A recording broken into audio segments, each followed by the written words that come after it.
নমস্কার বন্ধুরা, the Bengali কুইজিনে আপনাদের সকলকে স্বাগত। দেখেই বুঝতে পারছেন আজকের রেসিপি বিরিয়ানি, চিকেন বিরিয়ানি। আমাদের সকলের বিরিয়ানি ভীষণ পছন্দের। আমরা সবাই কম বেশি বিরিয়ানি খেতে খুব ভালোবাসি। তাই আজকে খুব সহজেই কিভাবে দোকানের মতন বিরিয়ানি বাড়িতেই বানিয়ে নিতে পারবেন সেটাই আপনাদের সাথে শেয়ার করব।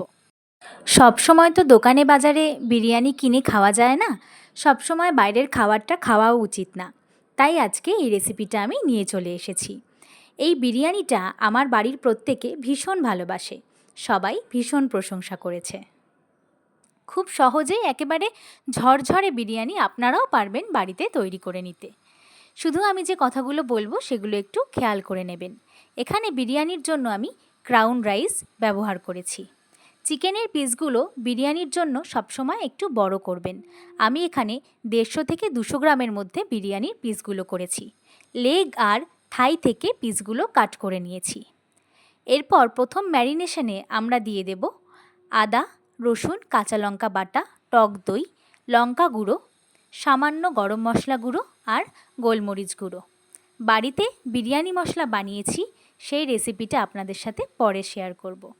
চিকেনটা ম্যারিনেট করে আমি 3 ঘন্টার জন্য রেখে দিয়েছি। এই বিরিয়ানিতে আমি কোনো ফুড কালারের ব্যবহার করব না, তাই নুন হলুদ দিয়ে আলুগুলোকে ভেজে তুলে রেখেছি। ওই একই তেলের মধ্যে আমি গোটা গরম মশলা, সাজিরে আর কুচনো পেঁয়াজ দিয়ে ম্যারিনেটেড চিকেনগুলো দিয়ে ভালো করে মশলার সাথে কষিয়ে নিয়েছি। একেবারে লো ফ্লেমে মাংসটা কিছুক্ষণ রান্না হতে দেব। উষ্ণ গরম দুধের মধ্যে গোলাপ জল, কেওড়া জল, সামান্য বিরিয়ানি মশলা আর কেশর দিয়ে মিশিয়ে রেখেছি। মাংস থেকে তেল ছেড়ে আসলে ভেজে রাখা আলুগুলোও দিয়ে দেব। পেঁয়াজের রস তৈরি করার জন্য দিয়ে দেব পরিমাণ মতো জল।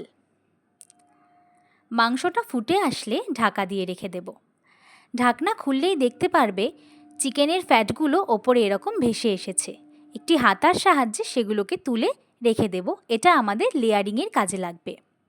অন্যদিকে আলু আর চিকেনগুলো আলাদা আলাদা পাত্রে তুলে রাখতে হবে। এই আখনিটা আমরা লেয়ারিংয়ে ব্যবহার করব।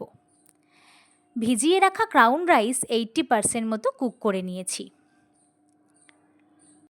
যেই পাত্রের মধ্যে আমরা বিরিয়ানিটাকে দমে দেব সেই পাত্রের মধ্যে একটি ভালো মানের ঘি নিয়ে এভাবে পাত্রের চারপাশে মাখিয়ে নিতে হবে। আমি এখানে রেড কাউয়ের ঘি ব্যবহার করেছি।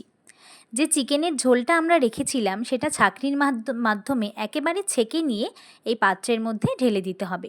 দিয়ে দিতে হবে কিছু পরিমাণ বিরিয়ানি মশলা, 1 হাতা বিরিয়ানির রাইস আর একে একে আলু আর চিকেনের পিস। এরপর আবার 1/2 চা চামচ বিরিয়ানি মশলা, আমাদের যে মশলা দুধটা তৈরি করা ছিল সেটা দিয়ে এরপর একই পদ্ধতিতে আবার আমরা বিরিয়ানির চালটা এখানে দিয়ে নেব। এখানে 2-3 হাতা ভাত ব্যবহার করেছি। দিয়ে দিয়েছি বিরিয়ানি মশলা, পরিমাণ বুঝে সেটা দিয়ে নেবেন। এরপর একে একে বিরিয়ানির আলু আর চিকেনগুলো পাত্রের মধ্যে দিয়ে নিয়েছি।